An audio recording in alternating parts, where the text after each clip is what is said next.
Fala pessoal da DYDX, aqui é o Christopher, comprometido, sempre tentando trazer alguém importante, alguém relevante do mercado. E hoje nós trouxemos o Paulo. Paulo, como é que você tá? Fala, Cris, beleza, cara? Primeiro eu agradeço o convite aí da DYDX, o seu convite para a gente poder conversar. E falando desse jeito, eu até acredito, cara. Fala que tá convidando gente importante e me chamar falando assim, eu até vou acreditar. Não, realmente você é uma pessoa relevante no mercado, já está impactando aí o mercado cripto no Brasil, em todos os países de língua portuguesa, né? Portugal, Angola, que consome seu conteúdo. E a gente sempre começa, geralmente, nesse tipo de bate-papo, tentando saber um pouco mais de você, né, e sobre os seus projetos. Aí você poderia contar um pouco sobre é, o começo da sua carreira no mercado cripto, o começo do Cripto Fácil e os projetos que você está tocando atualmente. Então vamos lá. O começo do Criptofácil, ele acaba coincidindo muito até com o meu início dentro do mercado cripto, né? Eu conheci cripto ali foi no início de 2016, em um podcast. Na verdade, era um grupo de ouvintes de um podcast. Era um podcast do Murilo Gun. Era o Guncast. E a gente tinha um grupo de WhatsApp com os ouvintes, e ali um cara lhe mandou um link de uma mineradora na nuvem, um cloud mining. E eu achei muito estranho aquilo, né, de dinheiro sendo gerado de graça, assim, você não precisava investir nada para ele começar a gerar alguns centavos para você diariamente. E eu fui investigar aquilo, né? E, de fato, naquele instante eu já tinha convicção de que era uma pirâmide, mas eu acabei me apaixonando pela tecnologia atrás disso, né? E foi assim que eu conheci o Bitcoin, foi assim que eu entrei no mundo das criptos, e isso foi em 2016, no início. Só que como era o mercado em 2016, né? Como era o mercado brasileiro? Não tinha conteúdo em português. A gente não tinha ainda muito site de matéria, a gente não tinha notícia, a gente não tinha tutorial, a gente não tinha canal no YouTube, não tinha muita coisa em português de conteúdo relacionado a criptomoedas. Então, achei uma boa oportunidade, comecei a procurar sobre na internet, e aí eu conheci o meu sócio, né, meu sócio do Criptofácil, meu parceiro, fundador junto comigo, que é o Christian Rafael. Você conhece ele também. E ali a gente lançou, então, Criptomoedas Fácil. Então, a história do Criptofácil surgiu, que a gente mudou de nome, né, de Criptomoedas Fácil para Criptofácil. A gente mudou em 2018, salvo engano. Então, a minha história no mercado cripto começou dessa maneira, e a história do Criptofácil começou poucos meses depois, com a minha junção junto com o Cris. E de lá para cá a gente acabou fazendo muita coisa, né, já no mercado cripto, né? Você sabe como funciona. Então, se você for olhar por trás das empresas brasileiras, você vai ver que tem algumas figurinhas repetidas, né, em algumas delas, né? Então, atualmente a gente toca o Criptofácil, a gente toca também junto com o pessoal da Universo Cripto, a gente toca o Bitcast, que é o primeiro podcast brasileiro sobre Bitcoin e criptomoeda. A gente tem um podcast diário, que é o Cripto 1 Minuto. A gente tem a premiação anual, que é o Crypto Awards. A gente tinha um evento aqui no Rio de Janeiro, que era o Criptofácil Summit, só que nesse ano você até veio aqui, você veio prestigiar a gente no Bit em Rio, que a gente se juntou com o Felipe Escudeiro, né, com o Bitnada e com a Hat do Henrique Giron, e o Criptofácil Summit acabou virando o Bit em Rio. Isso fora os outros projetos, né? Então, esses são alguns dos que a gente toca diretamente por aqui no Brasil. Show! Eu tive a oportunidade de conhecer você pessoalmente no Beach in Rio, conheci o Christian também lá, cara, muito gente boa, a atmosfera num evento cripto é, tipo, muito diferente, eu fiquei muito feliz de dar uma passada por lá e conhecer tanta gente interessante. Bom, eu ia te falar exatamente sobre isso, né, já tocando na questão do evento. Cara, como é que e foi um evento, teoricamente, até luxuoso, num hotel, assim, de renome, enfim, numa área muito nobre do Rio, você carioca sabe como que é, né? Enfim, como que organizar um evento desse porte e seus desafios, enfim, o que você consegue tirar ali do que positivo para o mercado? Então vamos lá. Organizar evento em cada cidade funciona de uma forma completamente diferente de outra, né? Isso até é algo importante de se falar. Cada cidade tem a sua própria burocracia, cada cidade tem a sua própria lei e cada cidade tem a sua própria dificuldade. E organizar evento no Rio de Janeiro é um mundo à parte. Eu sou carioca, eu amo o Rio de Janeiro, Eu costumo brincar que o Rio é meu país. Se você entrar no meu Instagram, você vai ver essa hashtag muitas vezes, o Rio é meu país, RJ021. Mas organizar evento por aqui é muito complicado, muito difícil e muito burocrático. E que acaba subindo o custo de tudo, né? Que nem eu falei, a gente já tinha o Criptofácil Summit aqui, mas eram eventos de menor porte. O Criptofácil Summit 1, que foi final de 2018, por exemplo, foi um evento para 200 pessoas no centro do Rio. O Criptofácil Summit 2, que foi em março de 19, foi justamente de um ano para outro que teve a pandemia, né? Foi de 19 para 20. Então, em março de 19, a gente fez um evento aqui no Rio, em Copacabana, que foi para 350 pessoas. E o Beat in Rio foi um evento que a gente levou mais de 1.000 pessoas. E que nem você falou, a gente subiu muito o patamar. A gente fez o Beat in Rio no Centro de Exposições do Windsor, né, lá na Barra da Tijuca. Foi um dia inteiro de programação, foram 2 palcos simultâneos, com mais de 10 horas de programação, né, somando os dois, dando mais de 50 participantes, 50 palestrantes, né, no caso. Então foi realmente um outro nível, né, em relação ao que a gente fazia. Mas, cara, sendo bem sincero com você, não foi fácil. Ouso falar que foi até mais difícil do que a gente imaginava, muito por causa do bear market, né? Quando a gente começou a organizar o evento, era ali fevereiro, março, foi logo, a gente deu a partida para o evento efetivamente logo após o Beat Sampa do ano passado, que foi em março, né, de 22. E se você parar para pensar retrospectivamente, em maio teve o colapso da Terra-Luna. Final do ano foi o quê? Outubro, novembro? Foi outubro que teve a FTX? Foi outubro para novembro, foi um desses 2 meses. E o nosso evento foi dia 26 de novembro. Então a gente já foi ao mercado já com essas 2 pancadas, né? Então foi até mais difícil do que a gente imaginava. Mas sendo sincero com você, foi muito bom a gente fazer esse evento nesse período, porque a gente conseguiu provar que é possível sim, em um bear market, fazer um evento de qualidade, com programação de qualidade. Que nem você falou, tendo até um certo luxo, que não era o objetivo, mas tendo até um certo luxo, e conseguindo, principalmente, aí vai virar troféu, tá? Conseguindo negar apoio de algumas empresas que a gente achava, continua achando, muito exóticas ou estranhas, que a gente não pode falar mais coisa. Se você entrar no Instagram do Beat in Rio, @beatinrio.oficial, por exemplo, em uma das primeiras fotos do Instagram tem uns adeptos, usuários, não sei, de uma dessas empresas criticando que a gente tinha negado patrocínio. Inclusive, tem um que é muito bom. Abre aspas, nunca vi evento negar patrocínio, fecha aspas. E o que era para ser dito em tom de crítica, para mim, virou um super elogio. Então, foi muito bom a gente conseguir fazer um evento desse porte, desse tamanho, num momento do mercado como esse. Foi muito positivo. Show, realmente esse mercado aqui que a gente lida, enfim, tem que tomar cuidado. Com certeza. É um mercado assim que não é para iniciantes, né? Assim, vamos dizer assim, para quem trabalha nos bastidores, no seu caso, divulgando conteúdo, enfim. É muito perigoso, né, cara? Sim, Porque a culpa, sendo sincero com você, a culpa nunca é do patrocinado. sim, Tá? Isso é até importante falar. A culpa é do patrocinador, cara. Tipo, é difícil você ficar rodando compliance, você rodar e conseguir descobrir o que vai acontecer com toda empresa que quer patrocinar o seu evento. É claro que existem aquelas que são mais descaradas, né? Que é muito claro que é alguma treta. Mas nem todas são assim, né? Então, muitas vezes a gente vê também a galera batendo em evento, batendo em patrocinado, mas eu acho que tem que são casos e casos, né? Tem casos que realmente a gente sabe que é golpe, não tem como negar.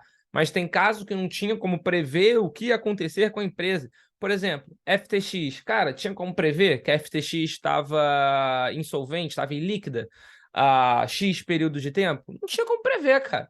Então teve evento no Brasil que foi patrocinado pela FTX. A culpa é do evento? Claro que não. A culpa é da FTX. A culpa é do SBF.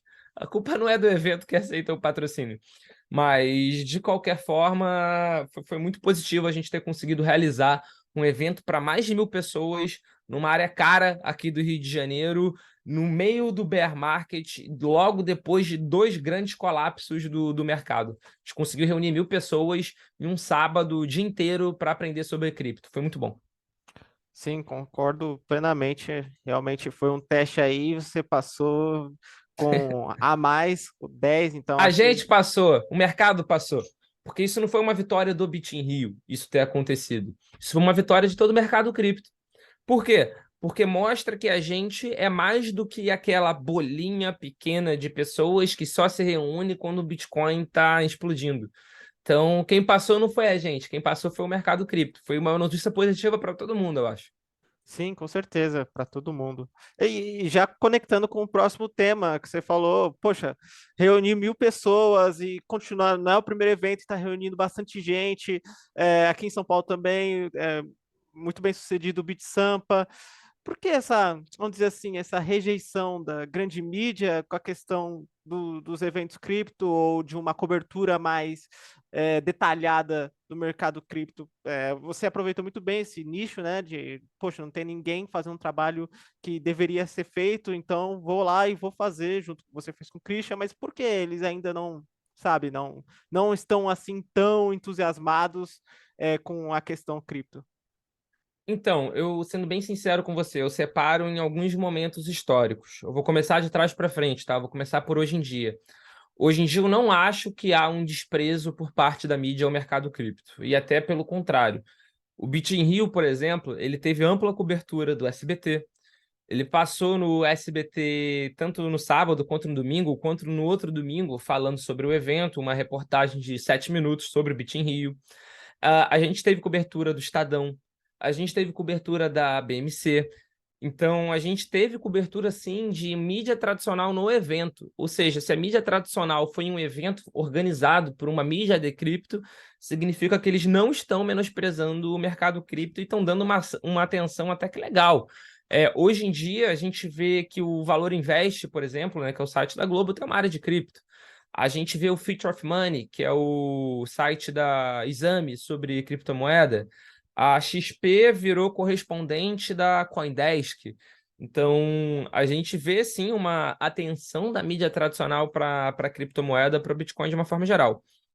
Agora, voltando no tempo, em 2016, 2017, 2018, aí eu concordo 100%. Havia um menosprezo, sim. Os únicos momentos que eles falavam de Bitcoin era para atacar, então era só notícia negativa, notícia de pirâmide, notícia de desvalorização, etc, etc, etc. Mas isso, com o passar do tempo, foi mudando.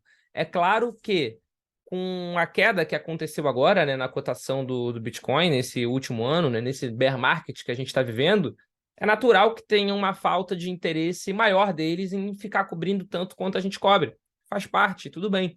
Por quê? Porque a gente ainda consegue ver uma relação muito grande no interesse das pessoas com a cotação do Bitcoin. Então, um momento de baixa, é claro que isso vai gerar menos acesso. Se vai gerar menos acesso, isso não é o trabalho principal deles. Então, por que que eles vão ficar cobrindo 100%, né? Eles continuam falando, mas não com tanta ênfase quanto estavam falando ali em janeiro, fevereiro de 22. Então, eu não acho que eles estão atualmente menosprezando, mas é claro que eles vão dar menos atenção no momento de baixa do que a gente que vive disso.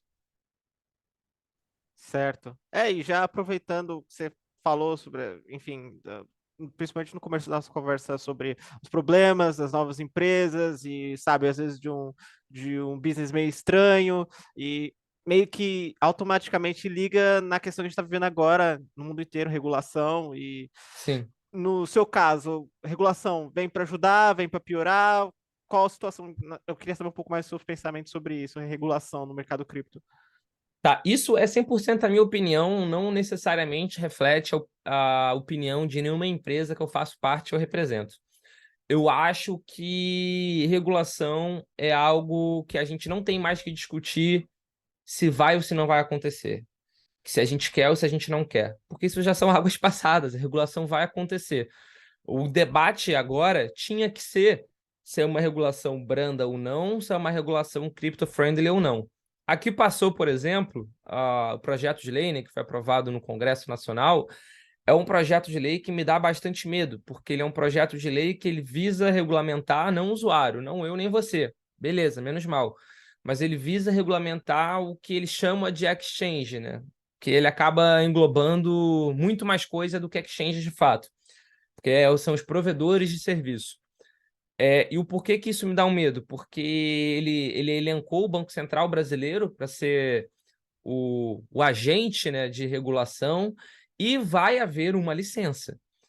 Fazendo um paralelo com licença, a gente pode pensar na BitLicense, que é a licença para operar em Nova York.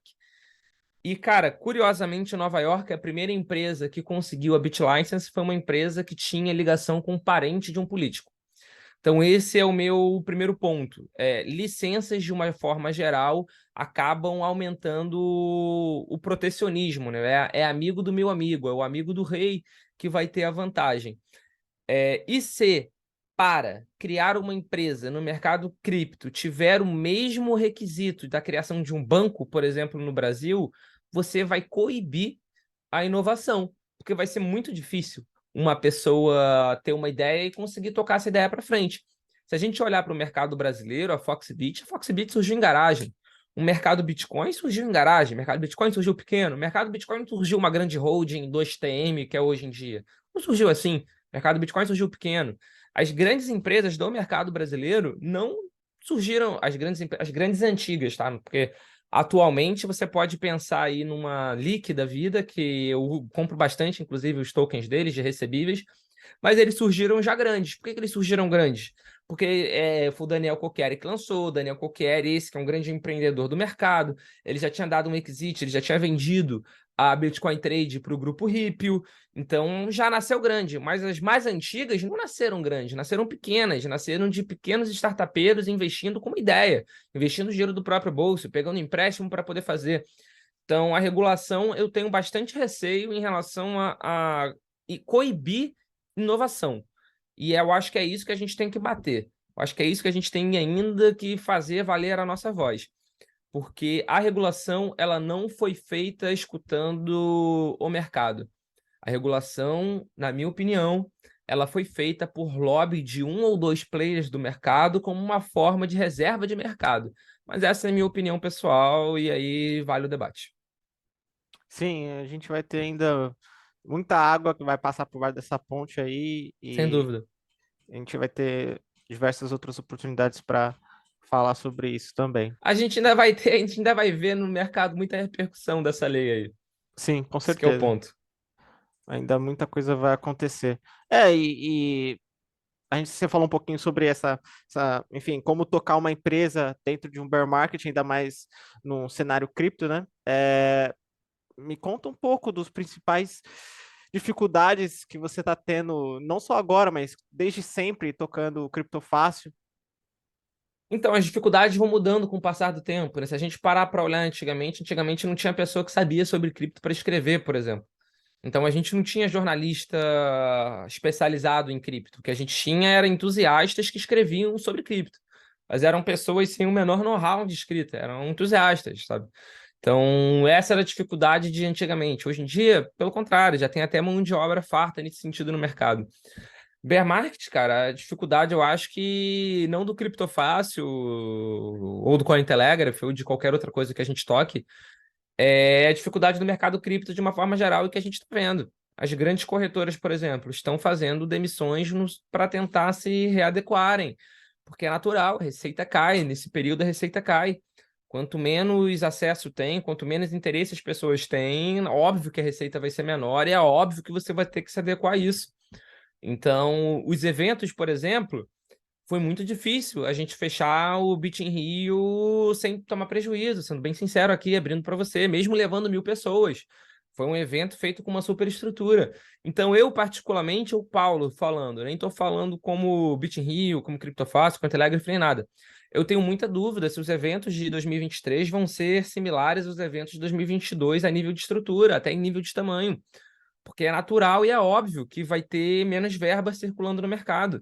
As exchanges do mundo todo estão demitindo. Coinbase anteontem demitiu, anteontem não, semana passada demitiu mais 20% da mão de obra. A Bybit, se eu não me engano, também demitiu 30%. E isso vai acontecer ainda outras vezes. No Brasil, o mercado Bitcoin, 2TM, também já teve duas ou três ondas de demissão em massa.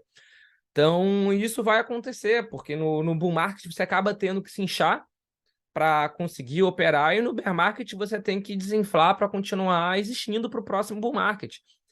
Então, eu acho que a dificuldade, não minha, mas do mercado cripto como um todo, nesse momento, vai ser esse, vai ser sobreviver até o próximo ciclo de alta. E tudo bem, a gente já está acostumado a isso, a gente já está no mercado há muito tempo, a gente já está ali desde 2016, não é o último bear market, não é o primeiro bear market que a gente está vivendo e nem vai ser o último.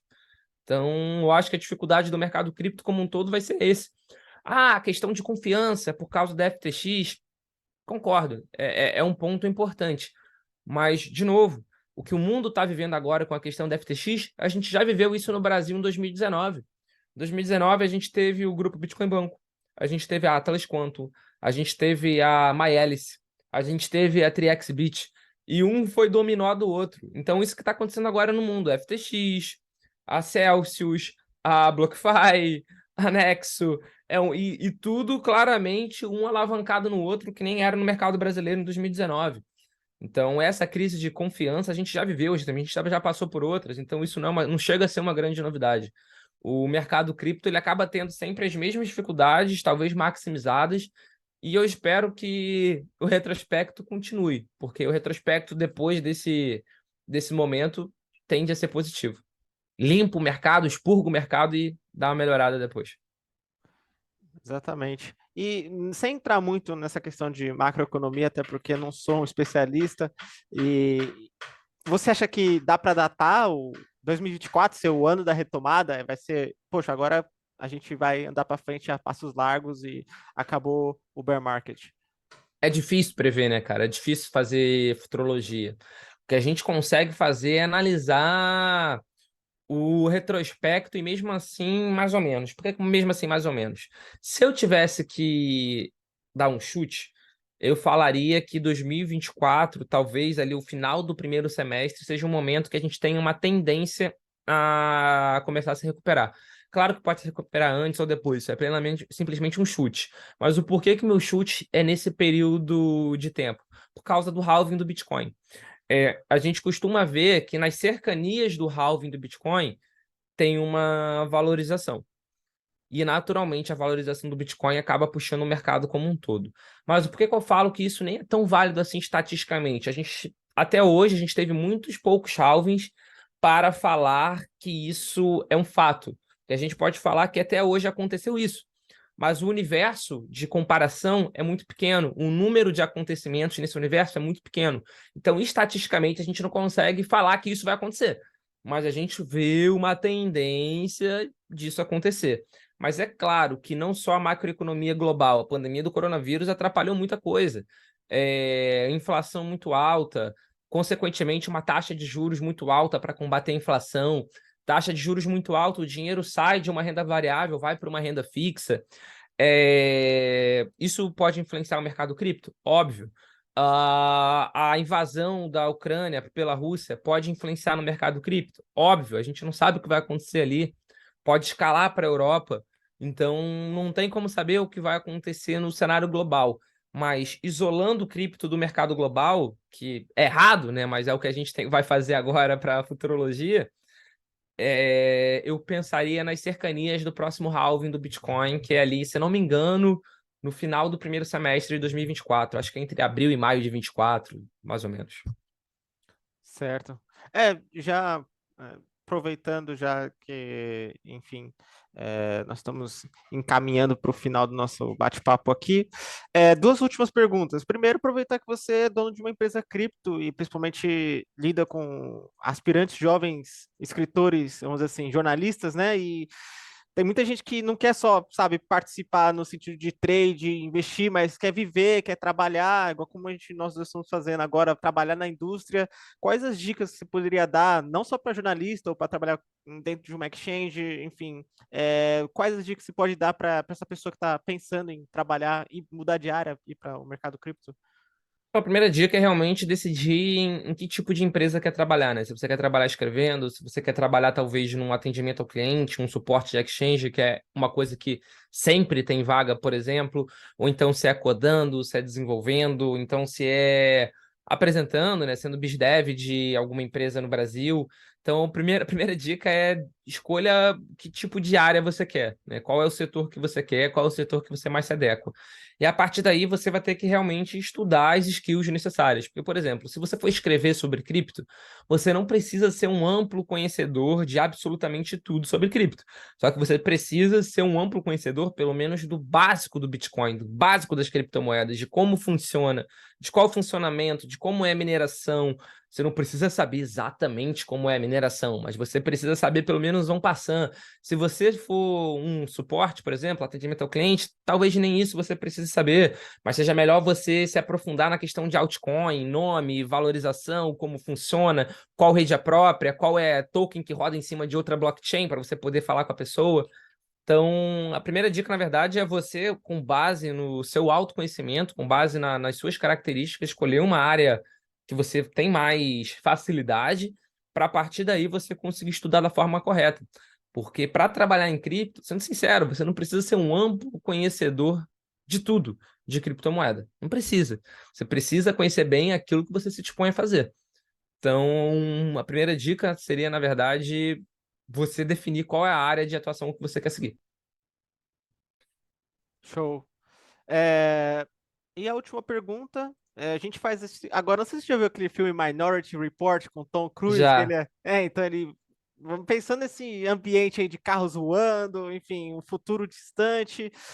É, Na sua opinião, o Bitcoin no futuro, daqui 20 anos, como ele vai se portar, como ele vai impactar a sociedade? Seria reserva de valor mesmo, ou unidade de conta, as pessoas utilizando, sabe, diariamente, indo na padaria?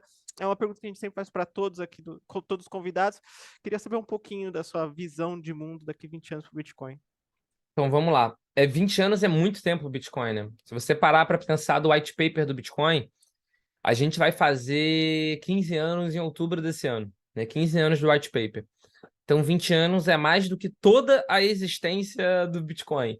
É um tempo muito distante. Então isso é realmente um exercício de futurologia complicado, né? Particularmente, eu acredito que o Bitcoin com a Lightning Network, ele pode sim ser utilizado para pagamento no dia a dia. Ele tem essa feature, ele tem essa possibilidade. Mas agora, eu acredito que ele vai ser utilizado para pagamento no dia a dia. Eu tenho dificuldade de acreditar, porque eu vejo o Bitcoin como algo muito revolucionário, como, óbvio, como algo muito libertário, realmente, né, de tirar as garras estatais de cima do controle do nosso dinheiro.